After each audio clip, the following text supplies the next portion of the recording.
Hello, everyone, and welcome to the Sunday, January 29th edition of the Boxing Source radio show right here. Check it out, man. This is your host, James Bell, the leader of the Boxing Source on social media. Of course, you see what's going down here on the ticker below, the live ticker below, as you have all the information for you to follow us on social media and also support the website. Shout out to all the people that have supported the Boxing Source over the course of the time that we have had our podcast over the years, plus other videos that we have been able to post on a YouTube channel. We're going to get things going here in this particular podcast. As we got a few things going down. Wanted to talk about, of course, what happened in the UK with that unified light heavyweight title bout. And also what happened there with Alexis Rocha's bout that he had also through Golden Boy Promotions. But we also will have an distinguished guest here with us that is joining us here now. Of course, he is the host of the War a Week Radio Network. Brother Joseph Heron is in the building with us. What's going on? Brother James, how are you doing this evening, sir? It's a beautiful day, isn't it? Yeah, it's a beautiful day, just chilling, getting things going. You know what? I will say this, James. What a great day of boxing yesterday. That was an outstanding fight from England. Outstanding evening of boxing from Inglewood. Just a great day to be a fight fan. And how many, how many belts were on the line there? It was 3 from the light heavyweight, but I will say this, Anthony Yarde, this is a great example of how even if you lose, you raise your market value. Yeah. So respectively, I want to see Anthony Yarde fight sooner rather than later. Can't wait to see him fight again. That guy's a warrior. Yeah, hopefully he does, do that there. Like you said, you had a great bout between Anthony Yarde there and Artur Beterbiev. Beterbiev being the unified light heavyweight champion with the WBC, WBO, and IBF light heavyweight titles. Anthony Yarde with his second attempt to, be a world champion there at light heavyweight. We know about his shortcomings against Sergey Kovalev, where he lost in the 11th round there. He pretty much was gassed out at that particular point. But he was able to, get himself back into the mix here, even after his decision loss that he had, some time back that he was able to avenge there against Lyndon Arthur. But, I just felt like this was something where, of course, we've talked about this bout, over the previous week and other things. And I said, hey, man, I just don't see, Anthony Yarde having much of a shot. I pretty much had early predictions of, Beterbiev KO2. And then I went double down on the KO4 for Artur Beterbiev, and it almost happened. Yep. But the will of Anthony Yarde, and he just didn't feel like he was giving up there in this particular fight that got him up to the point that he did, and he did have some success there against Artur Beterbiev. And there was one point where it got pretty tense, as you did have in one instance there after the first few rounds, Anthony Yarde did suffer a cut below his eye, right? But then later on in the fight, Artur Beterbiev suffered a cut pretty much on his eyelid. And that right there, terrible spot. It was a terrible spot, and it was something where, hey, maybe you said, hey, look, maybe Anthony Yarde has a chance in this bout. But you had, Artur Beterbiev there as the more accurate fighter, the more patient fighter in this particular sense. Like I said, while Anthony Yarde did have points of success, it wasn't, much to where he. Well, look, and you said this, James. He did have some points of success. In fact, I gave him 2 rounds. But Judge Jun Mei Lim, 5 rounds to 2 for Anthony Yarde. Oh, I ain't even see. Did you see the judges' scorecards before the time of the stoppage? After 7. One of the judges had Anthony Yarde up 5 rounds to 2, 68-65. And Robin Taylor had him ahead 67-66. 4 rounds to 3. Yep.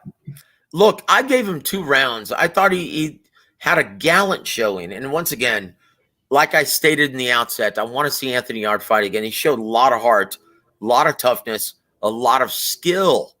But how smart, deceptively smart, is Artur Beterbiev?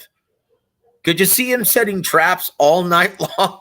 And you know what? He trusts his durability. He trusts his conditioning, willing to take one just to get his guy in position to where he's susceptible. Right. Oh, boy. And all I can say is this. Why isn't Anthony or Artur Beterbiev on everyone's pound-for-pound list at this time?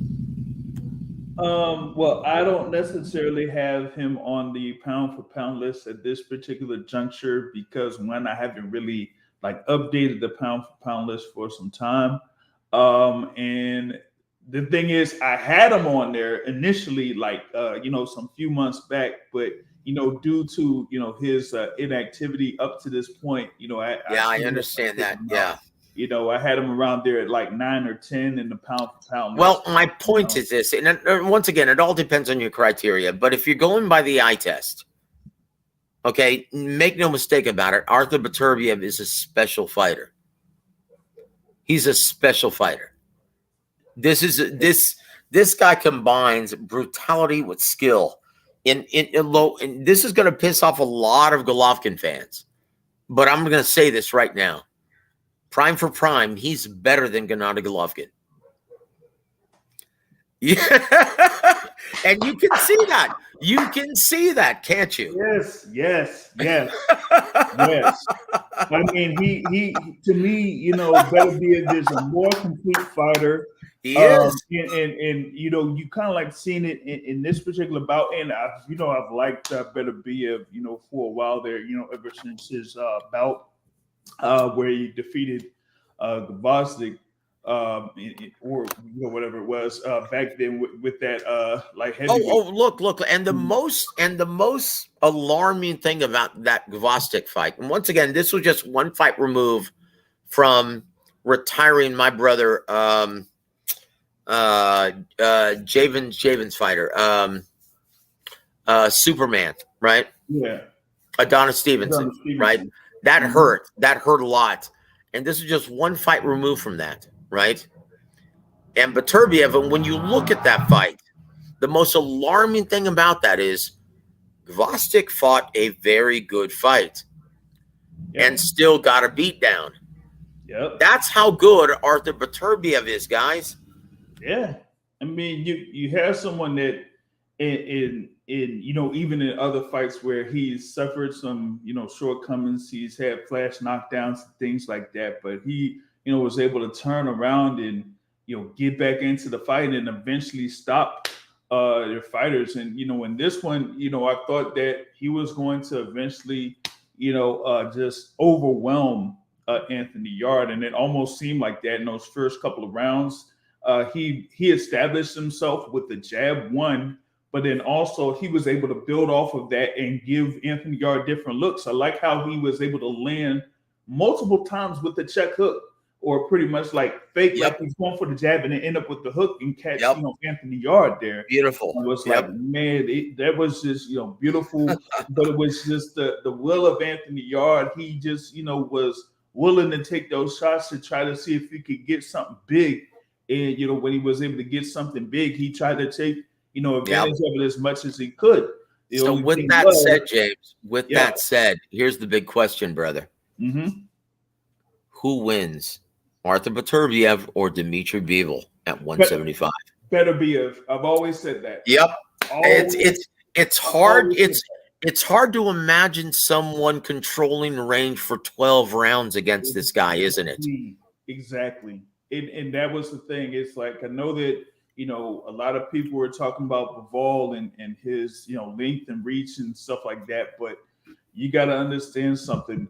With Beterbiev, he has his ability to cut off the ring or just walk through what you have in order to get his shots off. And I just Yep. don't feel like Bivol has enough lateral movement to keep away from Beterbiev over the course of 12 rounds. I mean, it might Well, go Gvozdyk didn't. 10, it might go 11, but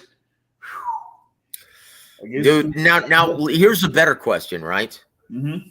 Okay, think of years past, all-time great light heavyweight fighters, right?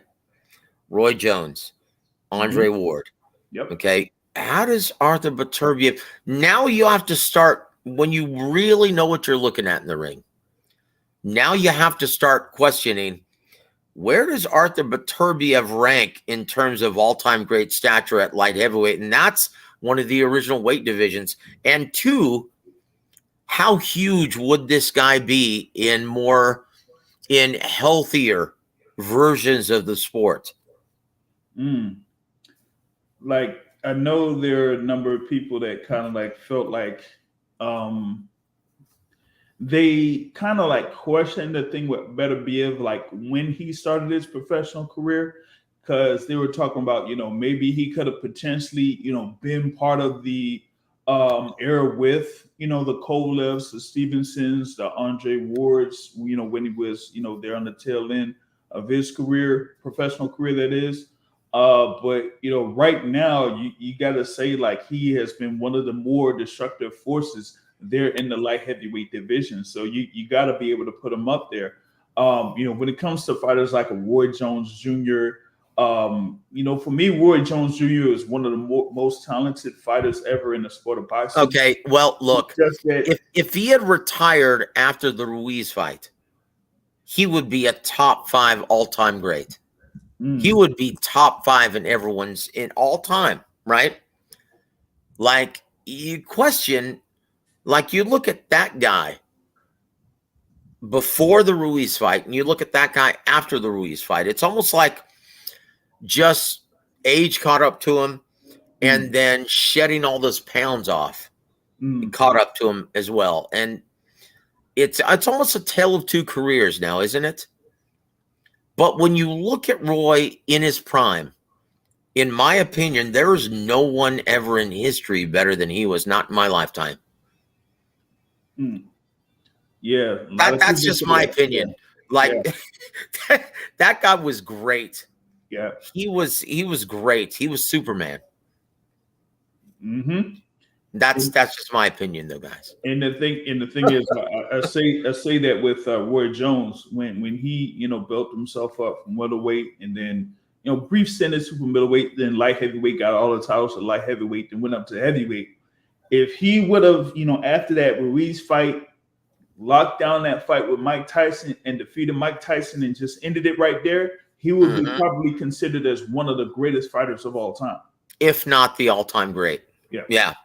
If not the greatest, because at that time, he was. Now consider he was the lineal champ at 75, and he had all the belts. And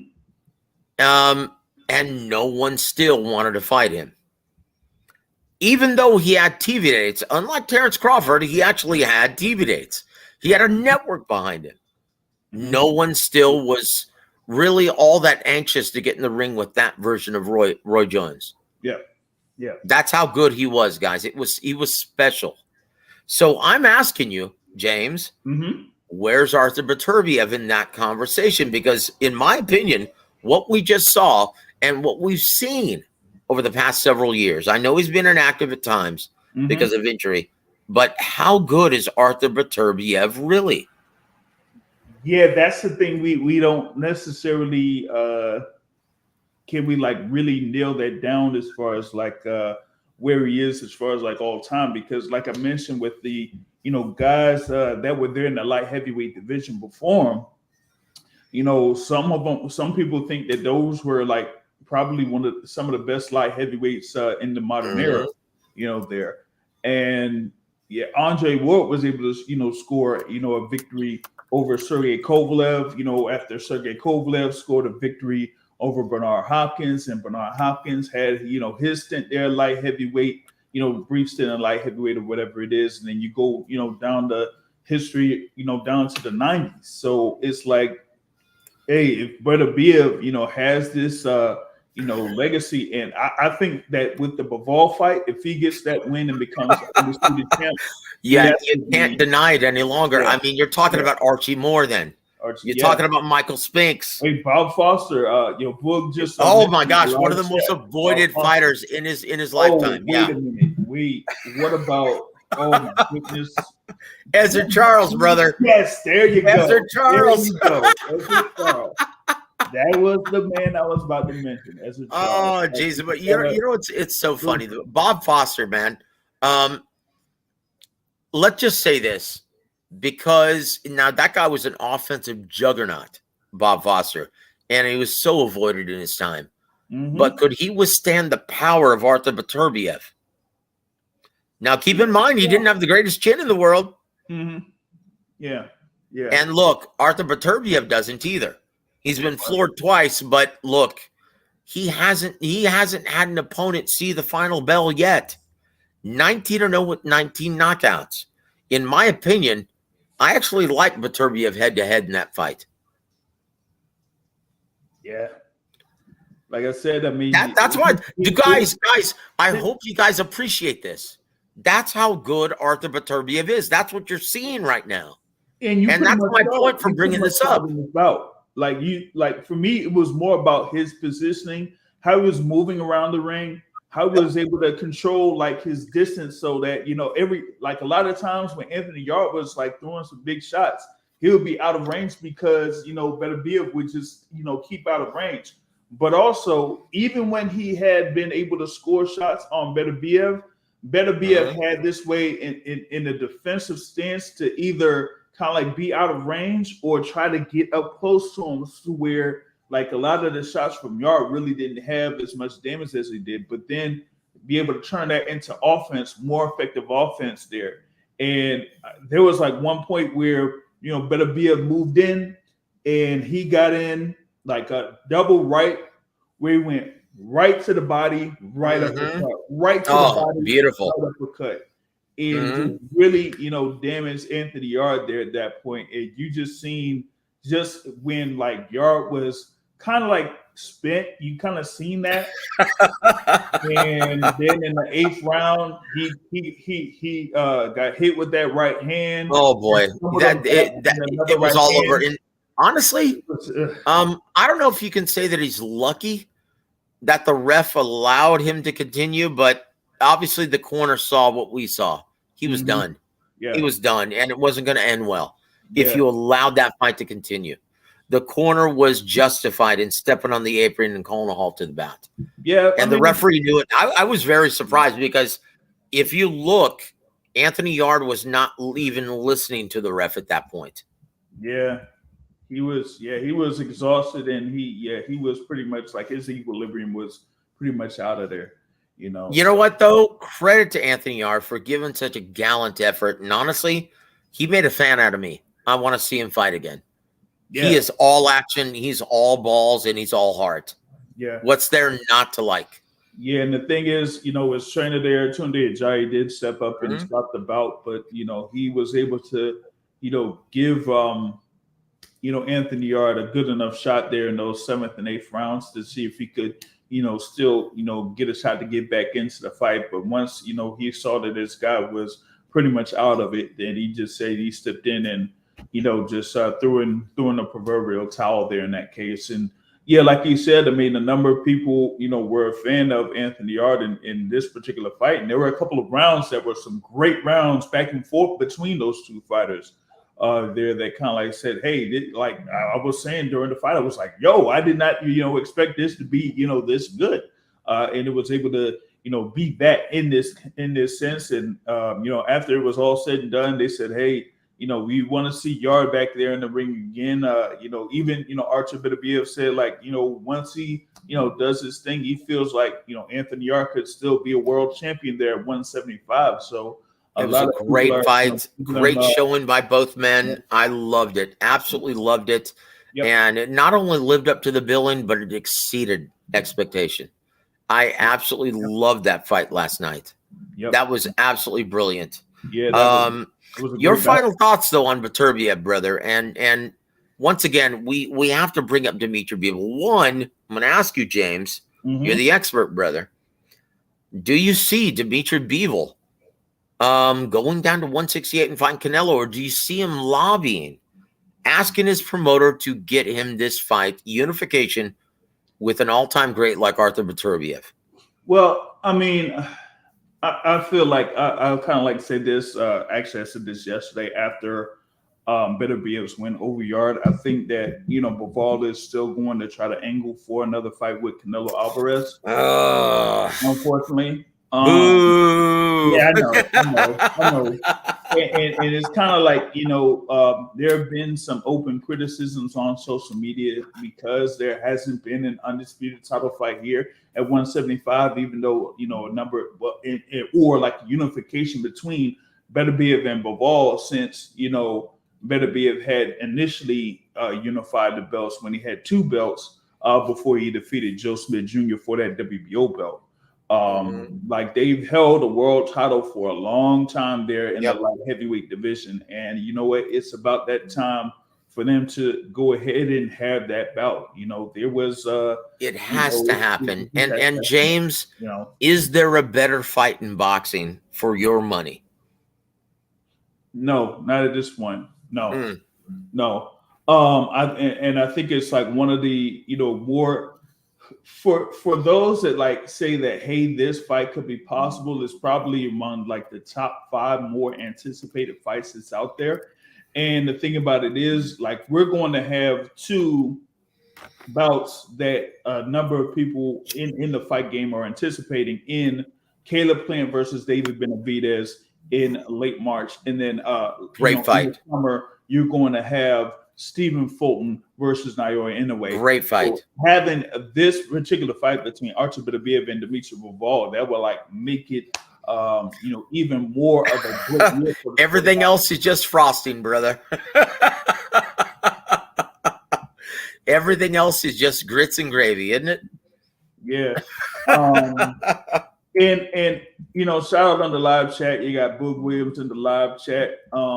Like he says that he wants to make Bivol versus Buatsi next. He's been angling for that fight for a while now. No, guys. Look. I like Buatsi. I do. But come on, guys. Beterbiev is 38 now.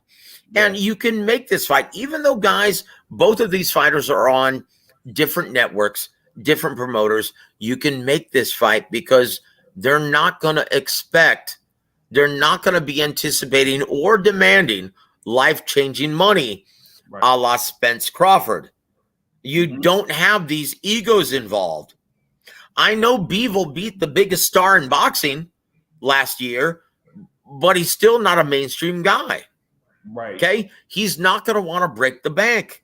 This is a makeable fight, guys. As you're seeing Fulton versus Inoue, 2 guys who aren't asking for life-changing money. And we're going to get into Crawford in a bit, right? Yeah. So this is a makeable fight now.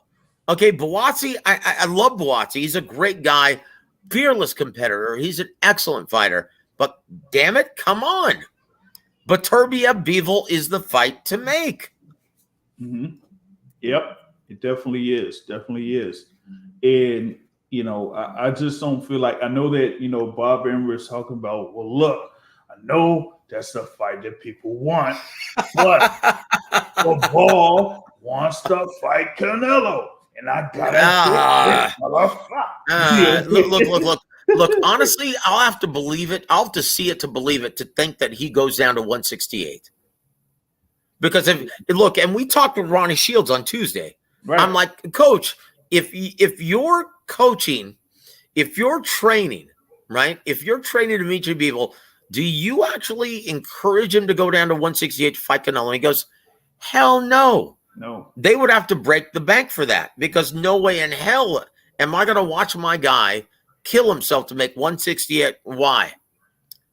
Why? Why would you do it? For what? You could, define yourself as, okay, you've already defeated Canelo. So why not just go ahead and turn around and say that you could defeat, one of the fighters that, could be like considered one of the toughest fighters out there. Has a 100% knockout ratio. Undefeated and is, like I said, could be entered back into the Boxing Source pound for pound rankings in Artur Beterbiev. So look, I think L-Dub has the beat. This is more the speed, right? This is more like it. He says it should be Beterbiev, Bivol, and Smith versus Buatsi. Yeah, that's more like it. Why would we want to see the amuse-bouche after we've already had the appetizer?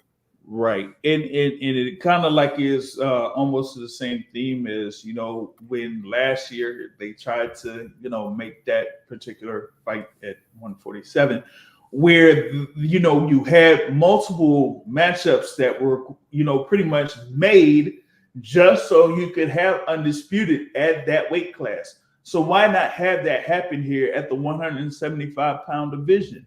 Like a lot of people are, anticipating this bout between Beterbiev and Bivol, and hey, you could put it in Saudi Arabia, you could put it in Dubai, you could put it anywhere. If you want to have more money, you could bring it out over there. They got money, they got money to blow. So why not go ahead and have that thing happen? You know what I'm saying? These are two fighters though that don't have that sense of entitlement.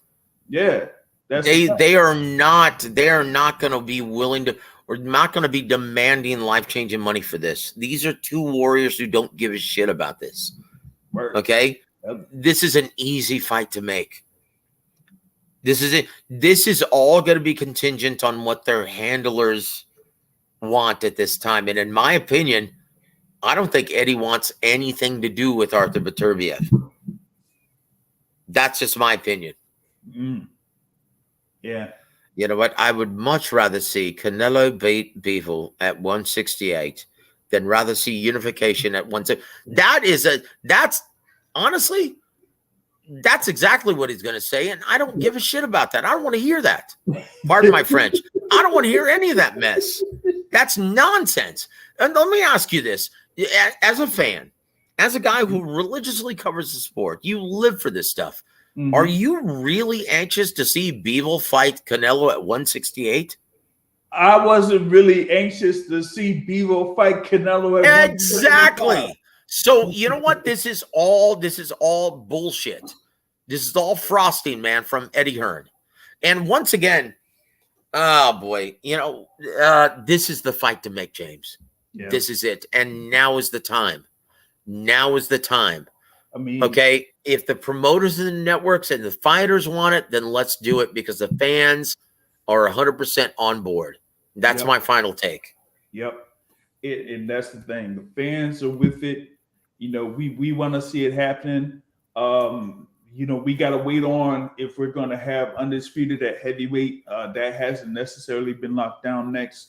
We lost the opportunity to, have the undisputed champion in 154 defend against, Tim Tszyu. So we have to wait on that. Although Harrison's a great fight, though, brother. Yeah, it is.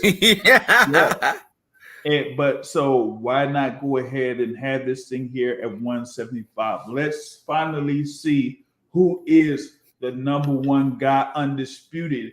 In my opinion, James, it's the best fight outside of Fury Usyk that you can make right now, in my opinion. And I don't know if this is a very unpopular decision at this point or opinion at this point. In my opinion, I would much rather see this fight than Crawford Spence at this point. Yeah. I'd rather see it too. That's my point. That's my point. At least for me, it would be more of a 50-50 type of fight. But that's neither here nor there. But all right, moving on to is that a segue into your Terence Crawford discussion, brother? Well, you were talking about I was going to here, but I was going to add in the thing in reference to why was going to be talking about Terence Crawford. Early in Inglewood, California, you had a main event there that involved welterweight Alexis Rocha going up against a 38-year-old in George Ashie.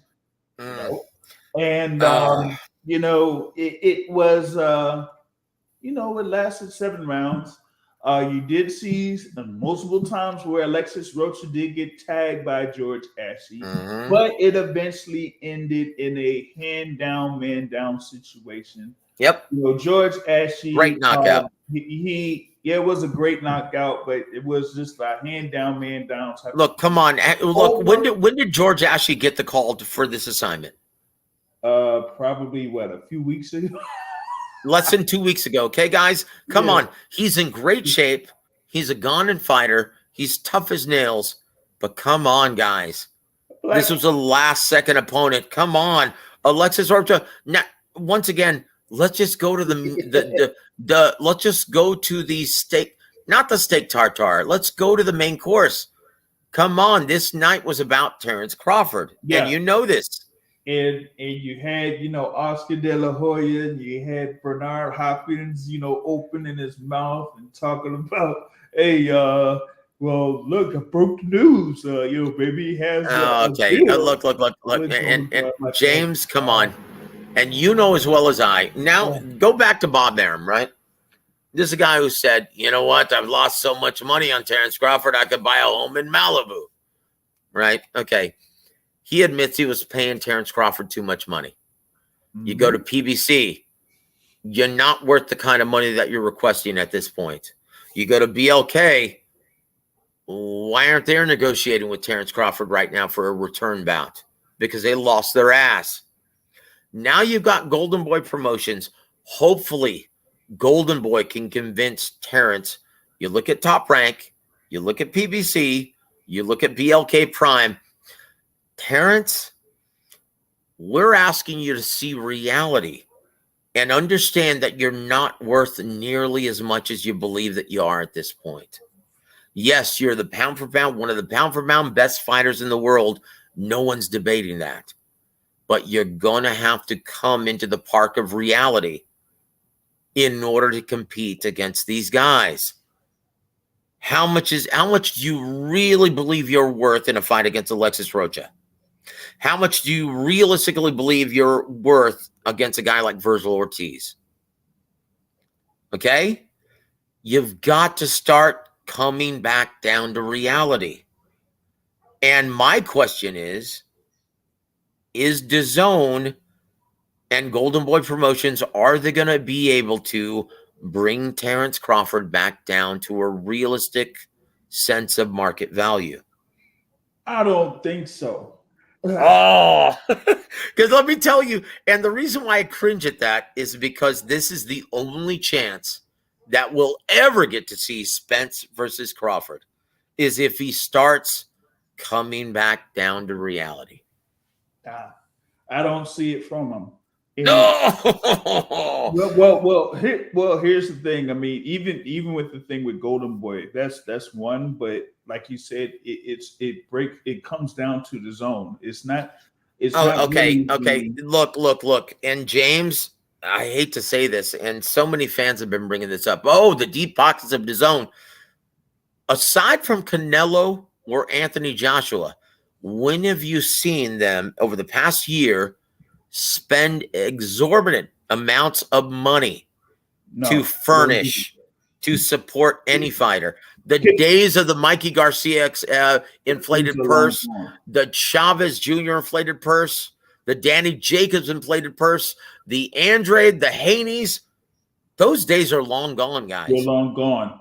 And the thing about it is too, right? Like fans got to realize that boxing is not really that much but a drop in the bucket to the zone's overall budget. Oh, just a drop in the bucket. Yep. Now, with that being said, right, this is the same DAZN that called Mr. Gennady Gennadyevich Golovkin into question because they said, hey, we want you fighting these guys. We want you fighting the Andres. We want you fighting the other higher ranked contenders there in the middleweight division. And Gennady Golovkin wouldn't do it.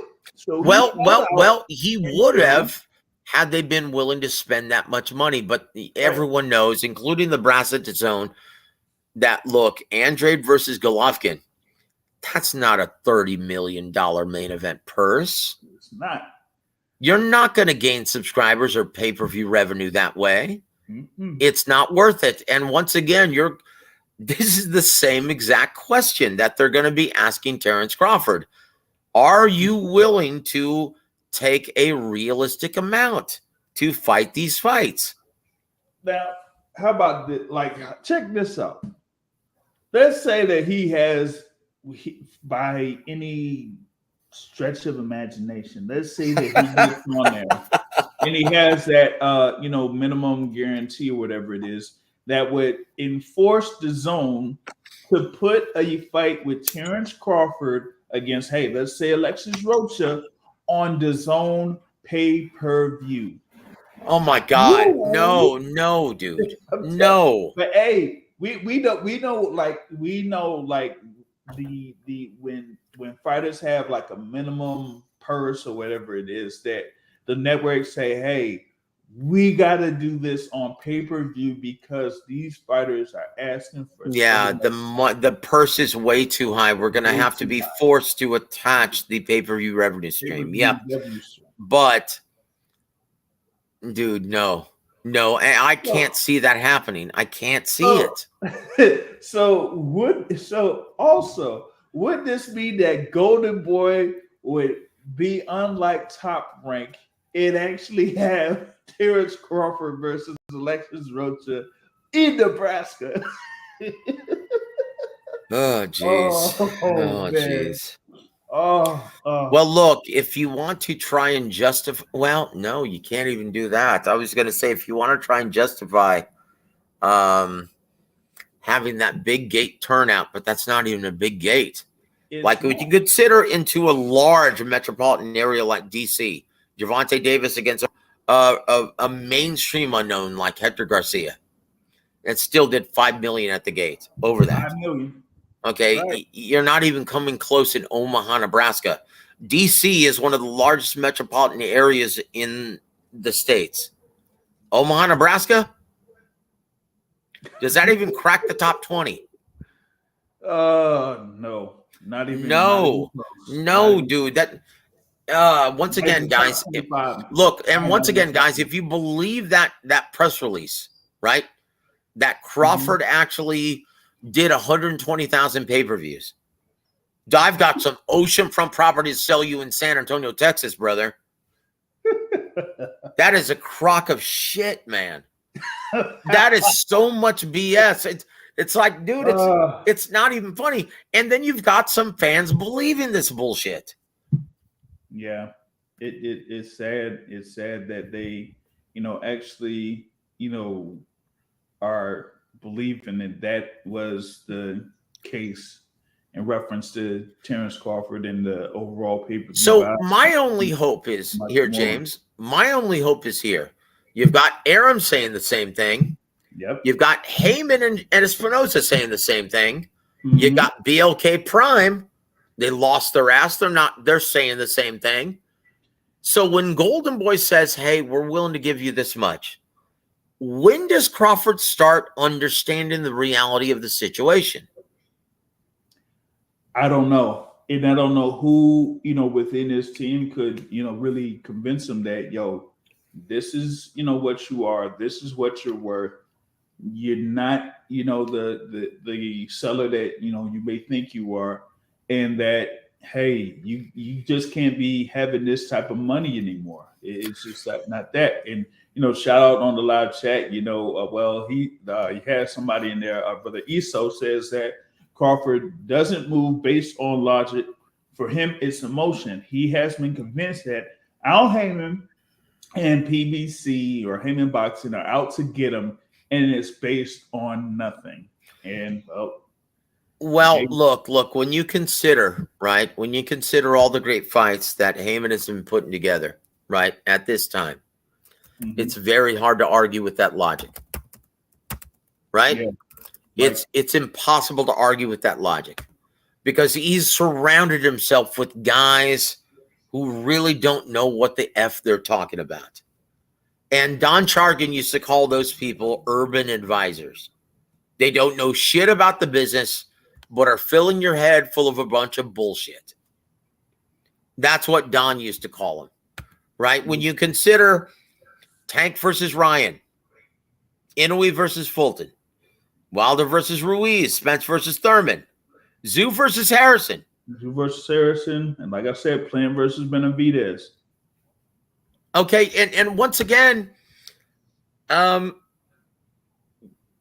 these aren't difficult fights to make except for one person.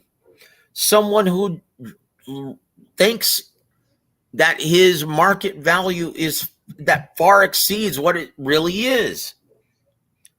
Okay, you can't be oblivious or obtuse to the reality of this. And so I'm asking you, James, is Golden Boy going to be able to accomplish what so many other boxing minds failed to do up until this point?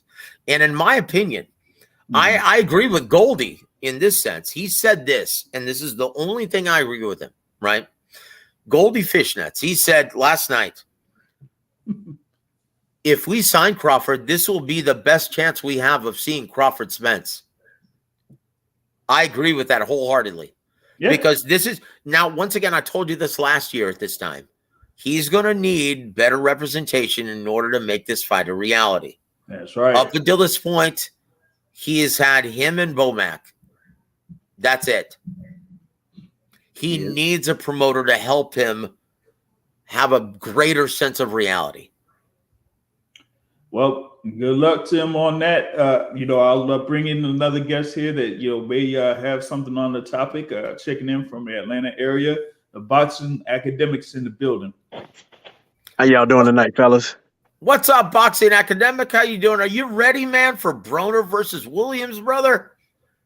Which Williams? Which Williams? There's a lot of Williams. Williams Jr., brother. Come on now. Hey, man, the tickets are on sale, man. Like from Carolina, they're on sale now, brother. Come on now. Who is Williams now? Michael Williams, dude. Michael Williams. Oh, Michael Williams. Okay. Got you. But it's still going to be in Atlanta? Yes. It's still going to be in Atlanta, sir. Yep. If the tickets are cheap enough, then I'll go. Oh, well, they're cheap enough. Yeah, they better be. They'd better be cheap enough. 4 seats are what, $400? Oh, geez, they better be cheap enough. Yeah, 4 seats around $400. So hey, maybe you got a shot there of making it to those things there. They started selling tickets on Friday. The lowest price seats are $40. The highest price seats are $400, and they're available for purchase at Ticketmaster. Honestly, James, I really feel for BLK Prime at this time. They're going head to head with a really, really nice looking main event and triple header from the Armory in Minneapolis. Subriel Matias versus Ermias Ponce for the vacant IBF 140-pound title. That's a fight of the year candidate right there. That's going to be all balls. That's going to be war, man, right there.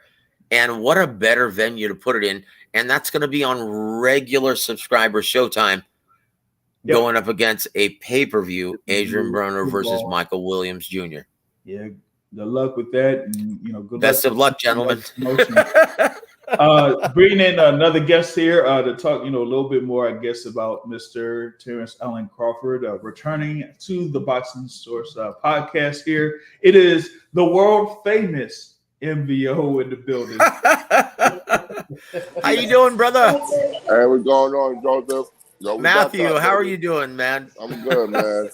I hope you enjoyed this weekend of fights. Wasn't it brilliant? I'll be honest with you, I was drunk at karaoke. I did not see any fights this weekend. Well, hold on. Listen to your voice. What do you sing at karaoke, man? Taylor Swift.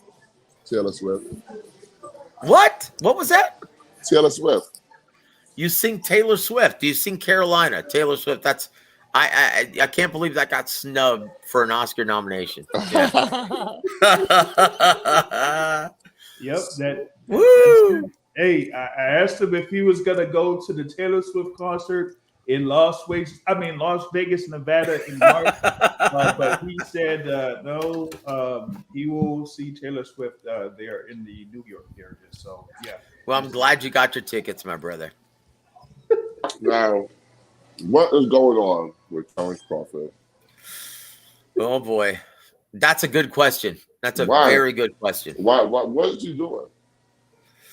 Well, look, beggars can't be choosers at this point, but apparently he still believes he can. Look, he's already gone through Top Rank, PBC, OK Prime, and he still hasn't gotten the memo. He still believes he should be one of the top earners of the sport. Now, Golden Boy has a daunting task of trying to convince him, brother, you need to be more realistic in your pre-fight demands. Are they going to be able to do it? Is Goldie and Biop going to be able to do it? No, they don't want him to do that. Because look, and you've already stated this, and you know as well as I, DAZN, the days of the blank checkbook are long gone. Dead and gone. Yep. So what? So pull out your crystal ball, Matthew. Pull out your crystal ball. How do you see this scenario playing out, sir? I think we get Spence versus Crawford next. I still believe it. God damn it. I believe in Santa Claus still too, brother. Listen, there's no way. There's no way Crawford is going to allow his legacy to be affected by this. Listen. Oh boy. So do you really think after fighting Avanesian, okay, do you really think he gives a shit about what the fans thinking about legacy? Do you really think he cares about this at this juncture of his career? He can't fight Alexis Rocha. I'm sorry. He cannot fight him. Well, maybe he can actually give him a job holding his gym bag. Yeah. If he was fighting Virgil, okay. That's a great fight. Yeah, I can get with that. You cannot fight Alexis Rocha. You cannot do it. It's gonna happen. Well, you already know what that is. In Golden Boys, that's just appetizer. That's the amuse-bouche for just getting Terence Crawford over the line. But once again, what are they willing to give him? What are they willing to give Terence Crawford? In my opinion, it's going to be proved to be too much for Golden Boy's liking as well, the brass at DAZN. Unless he can put up Canelo numbers or Anthony Joshua numbers, happy trails. I would love Terence Crawford with Golden Boy. I would love that too. But the simple fact that I think that Oscar has so much to give to the sport as a promoter, man.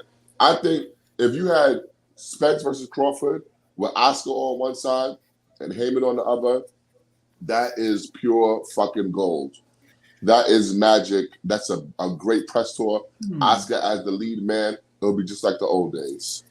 Now, Joseph did kind of like talk about this earlier in reference to Mr. Oscar De La Hoya. You will have, this thing coming up in April, planned for April with Gervonta Tank Davis and Ryan Garcia, where you're going to have, the thing there with, Al Heyman, also with Heyman Boxing and TGB Promotions alongside Golden Boy Promotions for that particular bout. That maybe, maybe you could see that, hey, we get success here. We could have success with, Errol Spence and Terence Crawford. But here's the thing, though. We already had an instance like this before where you had Tyson Luke Fury versus Deontay Wilder, where, Crawford was, under Top Rank at this point. And he said to somebody, well, we don't know. If the fight makes sense, and the fight will get made. If it doesn't make sense, it won't get made. So he wasn't necessarily, all gung-ho about the fight when you had that particular instance happening. So, I still don't have confidence that Terence Crawford is going to fight Errol Spence this year. Look, and if they truly believe, right? And yeah, that's Oscar spilled the beans. He said that's his plan. He would like to see Rocha with Crawford and Ortiz versus Crawford, and maybe in 2024, Spence versus Crawford. But look, you've got to get it to that point. And in my opinion, I don't even see them signing on the dotted line, because unless Crawford has a semblance of humility at this point, which he doesn't. That's not going to happen, guys. So let me ask you something. When you look at Ryan Garcia's purses leading up to this point, Crawford against just Sean Porter made more than all of Ryan Garcia's purses added up leading up to this point, right? Crawford's purse versus Porter exceeds all of those purses combined, and that's Ryan Garcia. And once again, you cannot fault Terence Crawford completely because he was paid inflated purses by Top Rank. Yeah. That's why and now after tanking on pay-per-view, he was played another inflated purse by BLK Prime going into this negotiation. So what makes you think that he's going to realistically see his market value? I don't think it just. And is DAZN going to be willing to pay it? That's the big question. Well, shout out on the live chat to Isso once again. It says DAZN's budget won't allow for Bud to be happy enough for Ortiz fight purse, which is why this move doesn't make sense to me. If they help Crawford negotiate the Spence fight, sure, it'll be like Tank versus Ryan. But that's right, but I don't even see it getting to that point. Right. That's the problem, guys. Let me ask you a question. What is Terence Crawford's market value? Because honestly, I think his market value is higher than people think. Well, it doesn't matter what we think. It matters what Terence Crawford thinks now, doesn't it? Correct. Okay, so his minimum, right, when he signed that contract extension with Top Rank, right, he was the highest paid in terms of guaranteed minimums of any welterweight on the planet. He was making $4 million guaranteed. He made $6 million against Sean Porter. Do you believe he's worth that much guaranteed, Matthew? Yes. And here's why. How? I don't think Top Rank would have gotten that ESPN deal if they didn't have Terence Crawford. So I think he's worth whatever they're willing to pay him. I don't follow that logic. Why don't you think he would get the Errol Spence deal with Terence Crawford? Yes, he was one of the best pound-for-pound fighters in boxing. No, I'm sorry. Terence Crawford, that deal. Look, when he was signed with Top Rank, okay, yes, he was one of the best fighters on the planet. He still is. Okay, you can't take any of that away from him. He's a great fighter. But do you really think that that was an integral piece of signing Top Rank with ESPN? Yes, I do. Who else Why? did they have? Who else did they have? No. See, you're thinking like a fan, brother. I'm thinking in terms of market value. Okay? A lot of people say it's the library, but I don't think ESPN utilizes the library as much as they could. Well, when you consider, now think about this, and once again, Top Rank, they're shooting for par. When you consider the business aspect of it, right? They're completely reliant on the network licensing fee and the casino site fee. Very seldom do they have an event in a venue where they're worried about selling tickets, right? Okay, they only get a budget of $93 million for less than 30 events. When you do the math, that's maybe $4 million per event that they have to play with. And so when you consider a guy like Terence Crawford, that's his minimum, $4 million. That's very, very difficult to work with. ESPN, that wasn't a factor. Terence Crawford, who's not a big ticket seller, not a great ratings draw. When you consider that Teofimo Lopez, when you consider that Terence Crawford hasn't had anything even close to Teofimo Lopez versus Vasyl Lomachenko in terms of ratings, you can't tell me that was a factor. Well, they put him on the plus right away. They put who on the plus right away? Terence Crawford. When he fought Jeff Horn. Oh, come on, dude. Jeff Horn, that was... They put him on ESPN. To me, if you put Terence Crawford on ESPN, you're going to draw 2-3 million every time. Okay, so how did How did Crawford versus Ndongo do on the flagship mainstream ESPN? Let me look it up real quick. I wasn't expecting It didn't do anything close to Lomachenko Lopez. And is Ndongo He's anything look, close to even on Lopez? HBO, he wasn't a big ratings draw, and that was the biggest platform that boxing's had in the past 10 years. 20 years, might I add. Right? What about even they had Terence Crawford, and in their infinite wisdom, they said, look, there's no way we're going to put Terence Crawford and what's his name?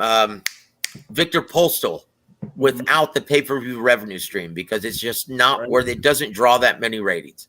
It doesn't draw the numbers that we're looking for. We're going to have to attach the pay-per-view revenue stream. Why was that? I think they put it on pay-per-view because they thought that they'll be able to cover the salaries with the pay-per-view. Yeah, but the thing about it is, it was out of necessity, is what you're saying. Yeah, like when you have a guy that's asking for a lot that you're willing to take out of the budget, you're gonna have to put it on pay-per-view to subsidize the cost. So once again, you just answered my question that he's not worth that market value. I don't know. I feel like they listen. Look what you said. Vasily Lomachenko versus Teofimo Lopez. Yep. Where is Terence Crawford's Vasily Lomachenko? Where is Terence Crawford's Teofimo Lopez? Why isn't Terence Crawford is not getting the caliber of opponent worthy of his name so that he can draw those big ass ratings?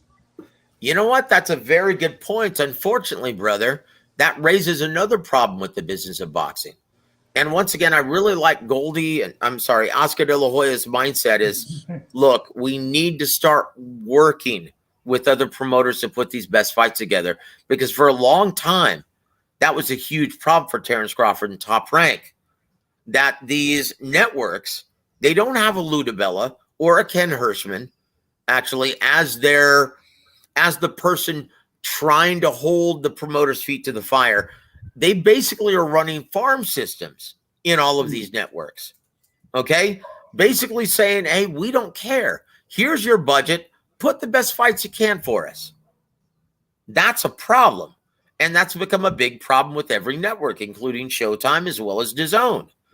And I really like De La Hoya and Eric Gomez, what they're trying to do, working across the lines to put these best fights together. This is why I'm saying I agree with Goldie, saying that this is the best chance we have of making Crawford Spence. My problem is, though, are you going to be able to get Crawford to agree to what he views below market value? Yeah, that's going to be the issue. And the other thing here with Crawford, and y'all mentioned the thing with him facing the fighters that he faced. There was one instance where he was on ESPN, when he fought against Kavaliauskas. That's where you had that, Comey versus Lopez co-feature bout, on there for the IBF light heavyweight. That was at Madison Square Garden. You were there, weren't you? I didn't make that. I didn't make that event. I didn't make that event. But there was the opportunity where you had Terence Crawford on the main network there for ESPN, but they have that particular budget where you said like $93 million on, pretty much on average per year. That's pretty much like something where you per annum. Yeah, that's what I've been told, that they get $93 million per annum. Yeah. And for me, like breaking that down for like, let's just say it's like per month. Like if they had like 1 or 2 cards per month, so to speak, right? So that means that they're dealing with under $8 million per month of a budget to put together, the fight cards or whatever it is. Now, do they use the whole budget? Likely they don't. But, given, what they have and, the other costs that they have to deal with, some of these purses have to be taken care of by putting the fights there on pay-per-view. And so with Terence Crawford, in those last few fights, you had to put them on pay-per-view. Yeah, they're experiencing that right now with Haney Lomachenko. From what I've been told, it's going to be on pay-per-view. Yep, that's going to be on pay-per-view. That's a problem, guys. And ultimately, that's on arrival. Exactly, Matthew. Thank you. And so that's a huge problem once again with the fans. Like, you're then, in a sense, obscuring the best product that this sport has to offer and hiding it behind a pay-per-view paywall so no one sees it. But here's the problem, Joe. Would we get Haney versus Lomachenko if not for pay-per-view? No, you wouldn't, because Haney to melt down to 135 against Vasyl Lomachenko, he's demanding, from what I've been told, over $5 million. Hey, make your money, player. That's what I'm talking about. Wow. That's what I'm talking about. Wow. That's what I'm talking about. And the thing about it is, and this is Haney that ended up getting what, 900,000 or something like that in the rematch against Kambosos Jr. No way he got that little. No, he made more than that, brother. He made more than that. He made just under $3 million. Yeah. Under 3? Okay, good. Yeah. The whole thing that Mr.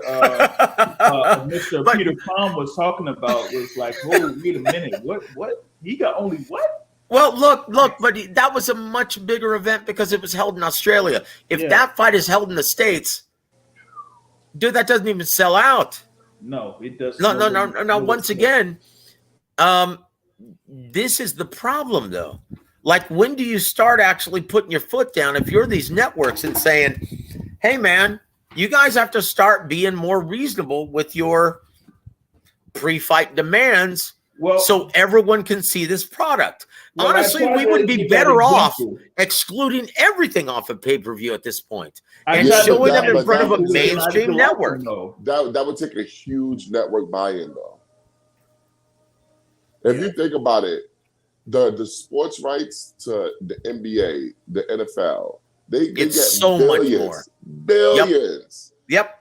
But boxing be getting 80 million, maybe 100 million if you're lucky. No. But then you're talking about, so why do they pay? Why does a network play like Fox? Why do they pay over $1 billion? Because you know that you're gonna get the product every week with boxing. Because it's a mainstream event. It's a mainstream product. Not even that. And you can attract that kind of sponsorship that's gonna support it. To me, with okay, boxing, that's the problem with boxing. It's become a fringe pastime in America. You can't yield the same sponsorship dollars. It's an individual sport. If somebody gets injured, the whole event sucks. That's the thing with boxing. With the NFL, you have teams. With the NBA, you got teams. One guy gets injured, it's not going to affect the product too much. Nope. Hey, man, can you put up that itty bitty right there? That's just hilarious. I'm going to read that. Oh, you're not your own boss, my dude. A few minutes later, signs with Goldie. Look, guys. And once again, when you think about it, all of these guys, they have their own sole proprietorships. But there's a reason why you hire advisors like Al Heyman. Okay? You're not an expert in the business field, brother. You hire guys that are, who have your best interests at heart. Like, come on, show me where Al Heyman has done a terrible job with Errol Spence Jr. Show me that. Come on. If he had just been willing to give Al Heyman options on his next 2 fights, guys, we would have already seen the first Crawford-Spence fight. Right. So, guys, this is not rocket science. There's one man responsible for us not seeing this fight. And he basically wasted a whole year in the welterweight division by doing what he did. Because this thing here, if he goes forward with this thing with Golden Warrior Promotions, my question is this: why couldn't he have done that last year? That's it. Now, once again, it's gonna take a matter of, he hasn't signed yet. It's gonna have to be Bernard Hopkins, Oscar De La Hoya, Eric Gomez, everyone involved, the brass at DAZN convincing him, Terence Crawford, that his market value is not that high. That's what it's going to take. And in my opinion, it can't be done. At this juncture of his career, this is all a lot of noise. It's not going to happen, guys. He's going to retire, and he's going to be happy with everything that he's done in the sport. He's going to be a first ballot Hall of Famer, and he's not going to fight Errol Spence. That's it. And that would be the most disappointing thing I've ever heard, man. We have, get used to disappointment, brother. Yep. We have a better chance of seeing Beterbiev Bivol this year. No, we don't. Hell no. Yes, we do. Yes, we do. We were talking about this MVO before you got on there. We could see, let's just go ahead and have Beterbiev versus Bivol instead of Bivol thinking that he could get down to 168 pounds to fight Canelo Alvarez. Come on. let's have undisputed at 175, man. Just go ahead and do that. You know what I mean? Now, let me ask you a question. Look. This is how dire the Crawford situation is, right? You could have the money that Terence Crawford made for the Sean Porter fight. You could easily sell both Beterbiev and Bevel on that covering the entire purse. $6 million. They would be willing to do that. Okay. Neither guy is a huge mainstream commodity in any market. Okay. Let's just not confine that to the US. Let's just say every market around the world. Where are they a ticket seller?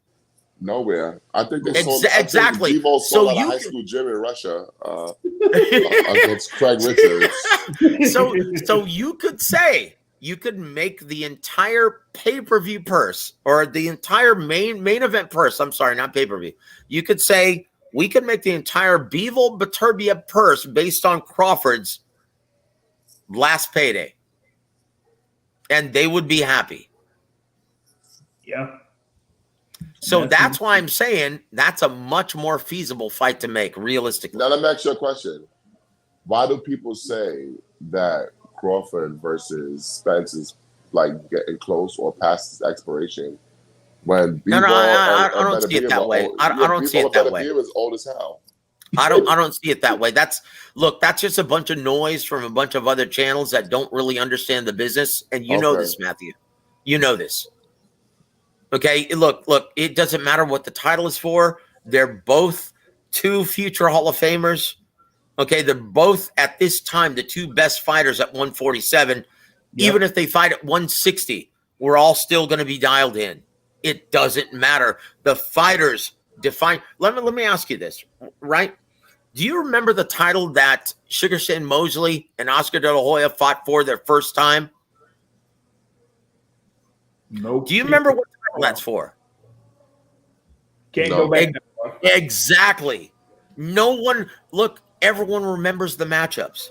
The fighters define the titles. It was, so to answer the question, though, is for the coveted IBA, right?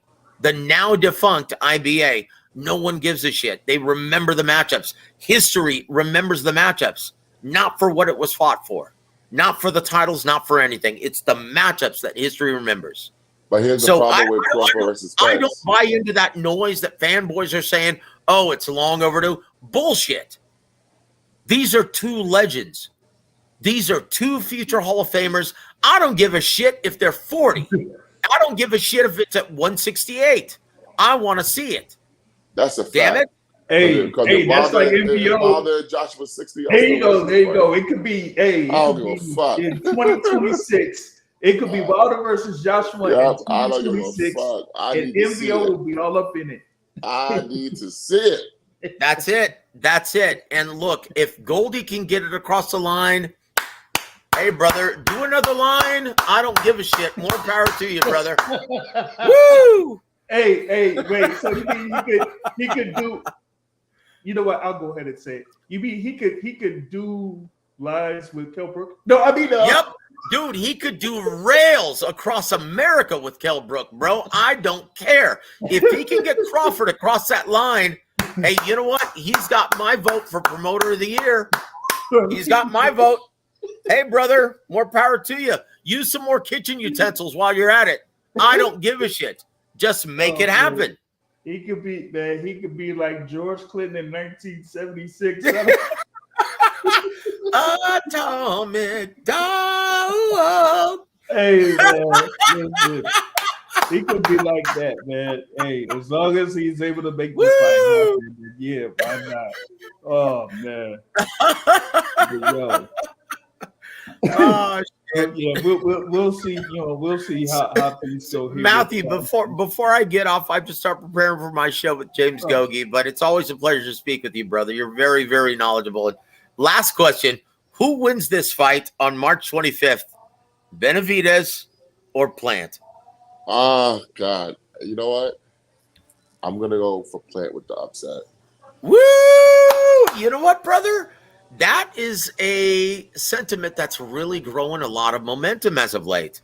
They really like the pairing of Caleb Plant with Stephen Breadman Edwards. Yeah, it was something about Caleb Plant literally putting Darrell in the dirt, shoveling the dirt on him. You know what? You know what? Go easy on that, man, because Anthony is my brother and so is Javen, man. Stop it. Come on now. But after that, I was like, you know what, Caleb Plant, you ready?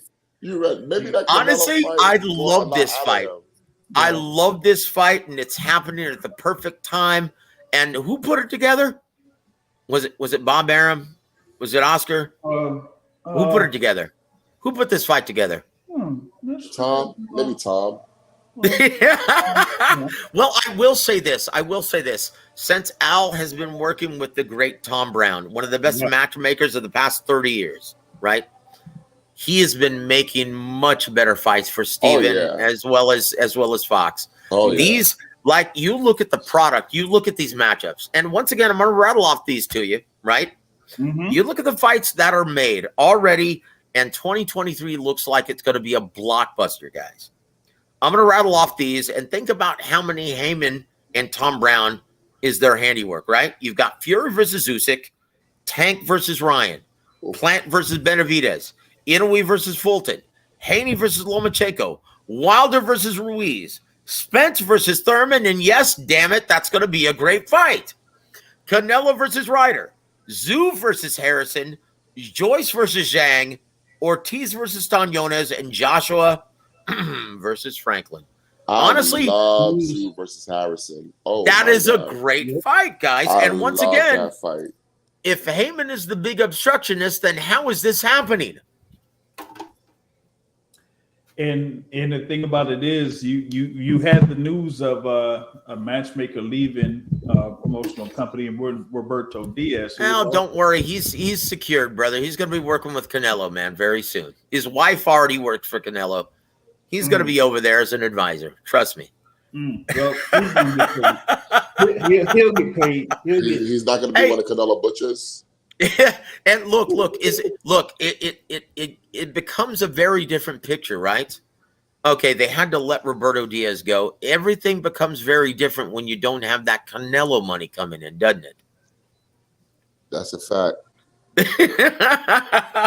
That's not a coincidence, guys. Yeah. Oh, shit. I'm sorry, guys, but I do have to run. I've got to start preparing for my show with James Gogi. But Matthew, always a pleasure. Boxing Academic. And James, you're my brother. I love chopping it up with you, man. Guys, once again, James, keep doing what you do, man. You bring integrity back to boxing journalism. Thank you, my friend. What about like the Kurt Angle of boxing reporters or something? No, I would be the Kurt Angle. You're the Hulk Hogan, brother. Love you, man. God bless you, brother. Keep doing what you do, my friend. Have a great evening, everybody. What you gonna do, man? I knew you were gonna do that. God bless you guys. Have a wonderful Sunday, guys. Take it easy. Yo, Boxing Academic, wake your ass up. What's going on, Mike? Hey, motherfucker! When you walk in the room, you better acknowledge me next time. I apologize, Mike. I apologize. And call me by my stage name, nigga. My bad.